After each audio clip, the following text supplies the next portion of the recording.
Est-il possible de rester sec à l'année? Si tu restes jusqu'à la fin de cette vidéo, je vais te donner la réponse.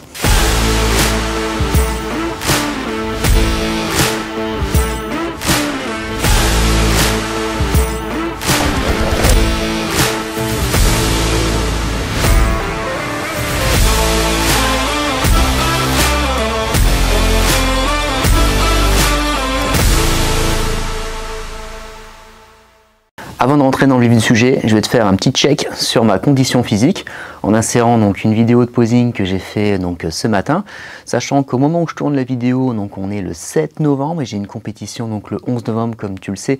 Si tu regardes mes vidéos précédentes, on est donc en pleine saison de compétition. Le 11, c'est le Mister Univers WPF en Belgique. Et donc moi j'ai réalisé 4 mois de régime donc avec mon équipe, donc on est à 16 semaines de régime.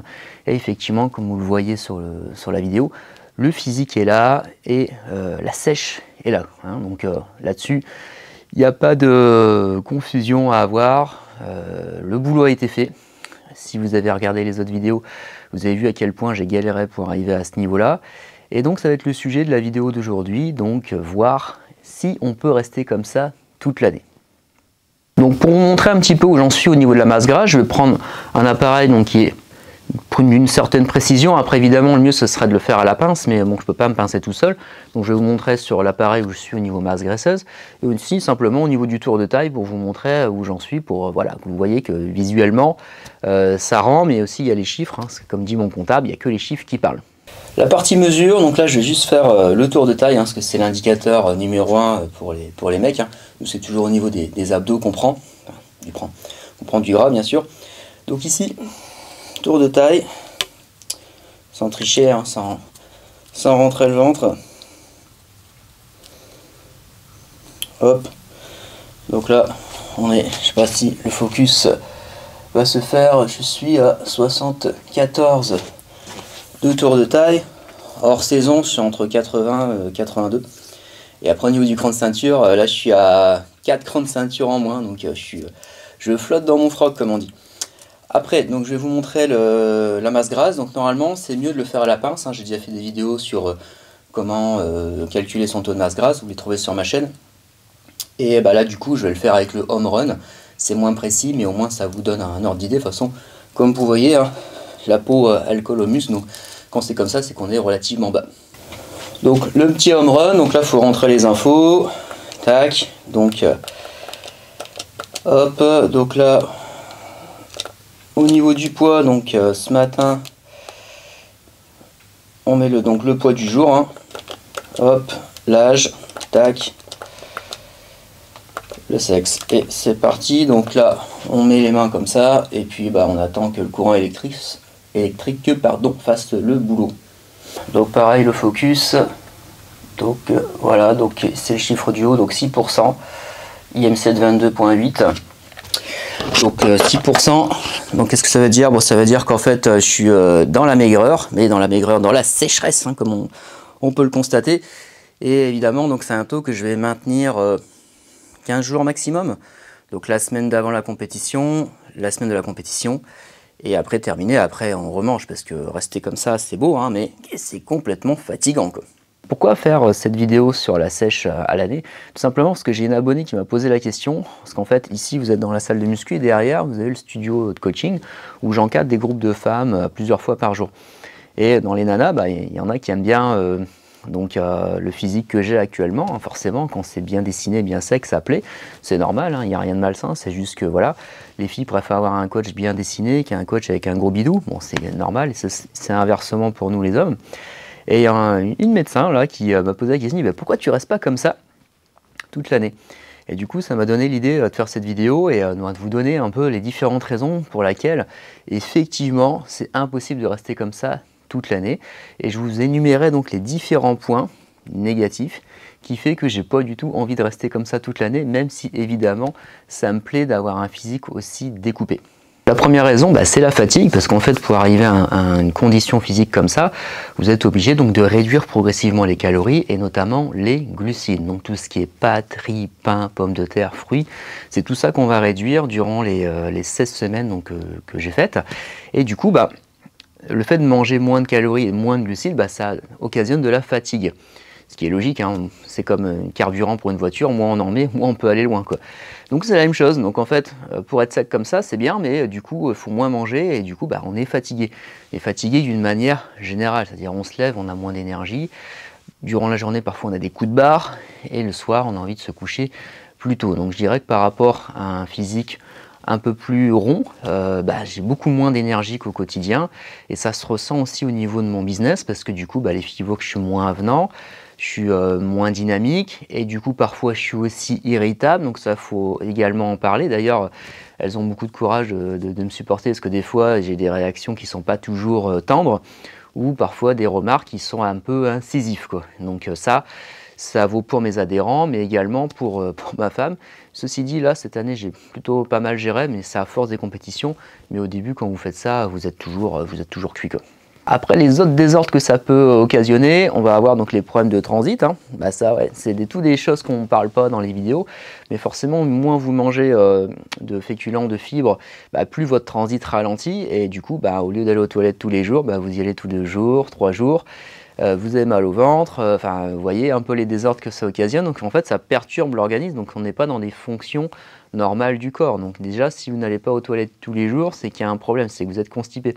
Bah, le fait de faire un régime, bah, vous êtes constipé sur plusieurs mois, tout simplement. Voilà, donc c'est pas très glorieux à dire, mais c'est une réalité. Alors après, on peut prendre certains aliments ou certains compléments pour améliorer tout ça, boire beaucoup d'eau, manger des pruneaux, etc. Mais à un moment donné, le transit ralentit quoi qu'il arrive. Chez nous, les blancs, en fait, blanc de peau, hein, quand on maigrit, hein, donc on a tendance également à creuser également du visage, ce qui est moins le cas chez les blacks, hein, et du coup, bah, on a l'air un peu fatigué au niveau du visage, en plus du teint pâle et des cernes qui peuvent apparaître. Bon là, ça se voit peut-être pas à distance, mais je suis pas en grande forme, et du coup, on a le visage un peu plus creusé, donc on a l'air forcément moins en forme d'un point de vue du visage. Donc le corps, lui, il est au top, et le visage, moins au top.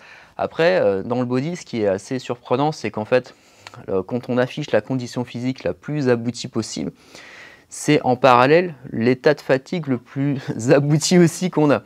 Donc en fait, c'est l'un des seuls sports où plus on est prêt, plus on est crevé. Alors que dans les autres sports, par exemple, je sais pas, n'importe quel sport, le tennis, foot, les mecs ils sont en forme. Ils sont certes dessinés, mais ils sont en forme pour leur compète, pour leur quotidien. Alors que nous, dans le body, bah, on est crevé jusqu'au jour de la compète où on mange, on se sent mieux.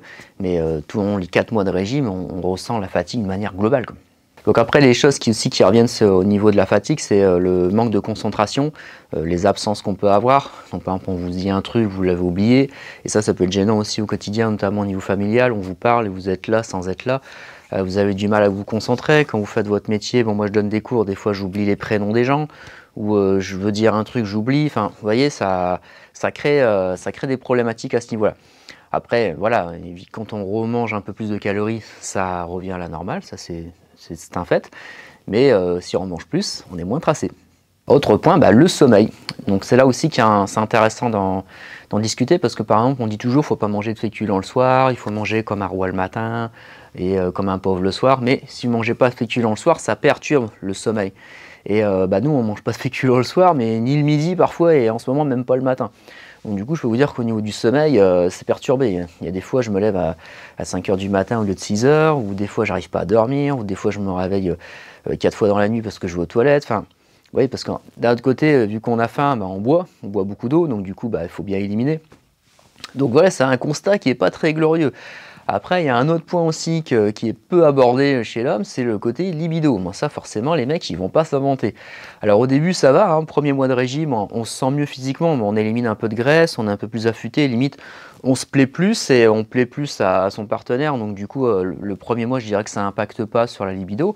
Deuxième mois, commence à être compliqué. Troisième, quatrième mois, là, on peut faire une croix dessus, hein. Bah, tout simplement parce qu'en fait, le corps se positionne sur les besoins primaires. Le besoin primaire, c'est manger en fait. Manger, dormir, et c'est tout. Après, se reproduire ou avoir des relations avec sa femme, c'est complètement secondaire. Donc quand on n'a pas beaucoup d'énergie, le corps, le cerveau va se focaliser sur les besoins fondamentaux. Donc du coup, l'envie d'avoir des relations, elle disparaît de plus en plus jusqu'à finalement ne plus du tout en avoir. Alors ça peut être problématique sur certains couples. En ce qui me concerne, C'est pas problématique dans le sens où à la base, moi je suis quelqu'un qui est assez demandeur. Du coup, moi, ma femme, quand je suis en diète, bah, ça lui fait des vacances. Donc évidemment, je suis pas en diète 12 mois sur 12, donc sinon ça, ça irait plus. Mais c'est aussi une période où bah, je lui fous la paix. Et elle, bon, elle est tranquille pendant, bon, on va dire 2 mois. Bah, après voilà, donc ça aussi c'est important d'en discuter, c'est souvent tabou parce que les mecs c'est macho, ouais moi je suis libido toute l'année, je suis au taquet tous les jours, 3 fois semaine, il n'y a pas de problème. C'est faux, c'est faux, c'est faux, c'est impossible parce qu'en fait plus vous réduisez les calories et moins on a envie de...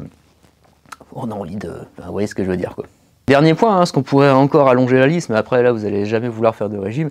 Bah ça peut être assez drôle à raconter, mais à vivre moyennement, ça dépend après votre budget, c'est que la nature n'aime pas le vide. Donc si je me fais pas plaisir par la nourriture, donc je me fais pas de cheat meal, je me fais pas de pizza, je me fais rien quoi, donc c'est cabillaud, brocoli tous les jours, et ben à un moment donné on a envie de se faire plaisir autrement. Bah du coup qu'est-ce qu'on va faire? On va avoir envie de s'acheter des trucs. Donc là, par exemple, je me suis acheté une tenue de sport, mais j'en ai pas besoin, j'en ai plein les placards. Je me suis acheté 2 chemises, alors que j'en ai déjà. Je m'achète des trucs, en fait, que j'ai pas besoin. Mais je me fais plaisir avec ça. Alors, je dépense pas des sommes faramineuses, mais n'empêche que c'est des choses que j'aurais pas achetées en temps normal si j'avais pas été en diète. Bah oui, c'est par compensation. Donc, je sais que ça fait pas ça sur tout le monde, mais moi, j'ai déjà eu d'autres athlètes qui m'en ont parlé, d'autres gens qui font des diètes, et moi-même, ça me le fait à chaque fois. Donc, du coup, pour le porte-monnaie, attention, quoi. Donc voilà pourquoi c'est une très mauvaise idée de rester en sèche toute l'année, parce qu'au-delà de ça, vous pouvez rajouter des points supplémentaires, c'est que vous ne pouvez pas avoir un physique sec toute l'année, parce qu'à un moment donné, le corps se fatigue, donc vous allez forcément soit vous blesser, soit être fatigué, ne plus avoir envie de vous entraîner, ou soit le corps va régresser parce qu'il n'y a plus de glucides, du coup on va perdre du muscle, donc il y a tous ces principes physiologiques là. Alors après, pourquoi fais-je cette vidéo? Si pour les jeunes, hein, parce qu'en fait on voit beaucoup de vidéos sur Instagram, TikTok, où on voit des athlètes magnifiques toute l'année, mais ces athlètes là, ils font peut-être 2-3 shootings dans 2-3 endroits différents avec tous les vêtements différents, bah, comme je fais moi avec mon photographe. Et si je diffuse une photo de moi, par exemple là, je fais 3 shootings photos dans 3 endroits différents avec 15 tenues différentes, et je diffuse une photo tous les 3 jours sur Instagram, on va croire que je suis sec toute l'année. Alors qu'en fait, c'est juste que j'ai fait 3 shootings photos dans 3 endroits différents et que je m'habille différemment. Donc ça aussi, il faut prendre du recul parce que c'est impossible d'être comme ça tout le temps, quoi. Et ça, en fait, on le voit pas bien sur les réseaux. Les jeunes ne le savent pas, en fait. On pense qu'on peut être comme ça tout le temps et que c'est un style de vie, que être en dessous 10% de masse grasse, c'est les doigts dans le nez, quoi. Voilà, j'espère que cette vidéo vous a plu. C'était une petite vidéo transitoire en pleine décharge, hein, donc je suis pas... les yeux en face des trous, mais bon, j'essaie quand même d'être assez avenant et puis de vous donner quelques infos. Donc sur ce, la prochaine vidéo, donc ce sera sur la compétition univers, ou je ne sais pas à quel moment je vais diffuser cette vidéo, donc on verra bien. Dans tous les cas, cette vidéo elle est intéressante dans le sens où c'est surtout pour donner des conseils et pour vous faire vivre également ce que c'est qu'une sèche et qu'est-ce que ça occasionne chez le corps. Dites-moi si ça vous plaît dans les commentaires, mettez-moi un petit like, un petit abonnement, ce serait cool. Et moi je vous dis à la semaine prochaine pour la suite des vidéos, bye bye.